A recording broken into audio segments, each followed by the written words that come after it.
ओम नमः शिवाय। विंध्येश्वर संहिता दूसरा अध्याय। शिव पुराण का परिचय और महिमा। सूत जी कहते हैं, साधु महात्माओं, आपने बहुत अच्छी बात पूछी है। यह प्रश्न तीनों लोगों का हित करने वाला है। आप लोगों के स्नेहपूर्वक आग्रह करने पर गुरुदेव व्यास का स्मरण कर मैं समस्त पाप राशियों से उद्धार करने वाले शिव पुराण की अमृत कथा का वर्णन कर रहा हूँ। यह वेदांत का सारस्वत है।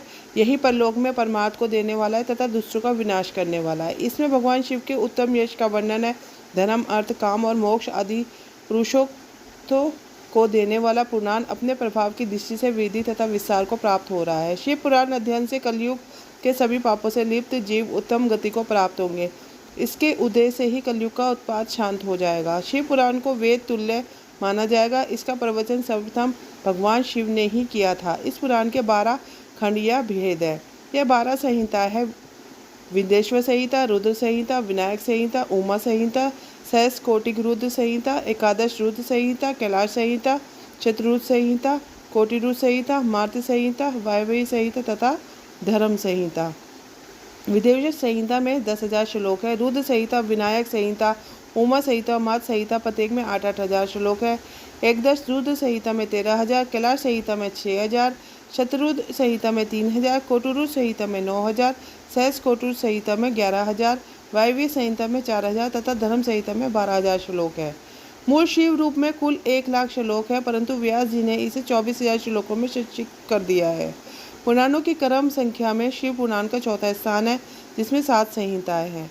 पूर्व काल में भगवान शिव ने 100 करोड़ श्लोकों का पूर्ण ग्रंथ ग्रथित किया था। सृष्टि के आरंभ में निर्मित यह पुराण साहित्य अधिक विस्तृत था। द्वापर युग में द्रपायन आदि महर्षियों ने पुराण को 18 भागों में विभाजित कर 4,00,000 श्लोकों में इसको संक्षिप्त कर दिया। इसके उपरांत व्यास जी ने 24,000 श्लोकों में इसका प्रतिपादन किया। यह वेद तुल्य पुराण विंध्येश्वर संहिता, शतरुद्र संहिता, कोटिरुद्र संहिता, उमा संहिता, कैलाश संहिता और वायव्य संहिता नामक 7 संहिताओं में विभाजित है। यह 7 संहिताओं वाला शिव पुराण वेद के समान प्रमाणिक तथा उत्तम गति प्रदान करने वाला है।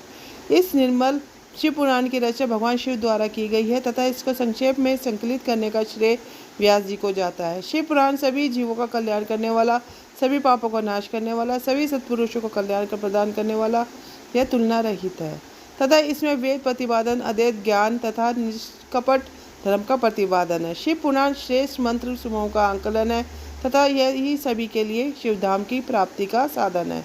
समस्त पुराणों में सर्वश्रेष्ठ शिव पुराण ईर्ष्या रहित अनुकरण वाले विद्वानों के लिए जानने की वस्तु है। इसमें परमात्मा का गान किया गया है। इस अमृतमयी शिव पुराण को आदर से पढ़ने और सुनने वाले मनुष्य भगवान शिव का प्रिय होकर परम गति को प्राप्त कर लेता है।